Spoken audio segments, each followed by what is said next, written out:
So there is a real problem about pollution and ecology. It's not a growing problem. Make no mistake about it. The only reason we have so much more attention to ecology and pollution today than we did 50 or 75 years ago is that we're rich enough to be able to afford the luxury. The water is cleaner today and safer to drink than it was 100 years ago, not only in the United States but all over the world. The air is cleaner today. The automobile has been a source of less pollution, not more. Have you ever seen any calculations of what the streets of our big cities would look like if we were still using horses to pull things? So there is a real problem.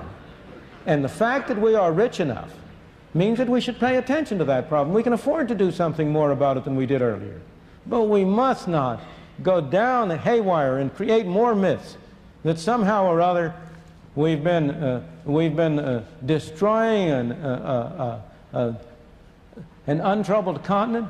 You know, there are more acres of woods growing now than there were 100 years ago because it has been profitable to grow wood for lumber. The greatest protection of wildlife has not come from governmental measures to protect wildlife. It has come from the Audubon Society and from other private associations, and it has come, interestingly enough, from the people who are providing for profit private hunting preserves. This has given them an incentive to establish wildlife sanctuaries privately in Canada to preserve the source of the birds and so on which other people hunt. So all I'm saying to you is there's a real problem here, but put it in perspective.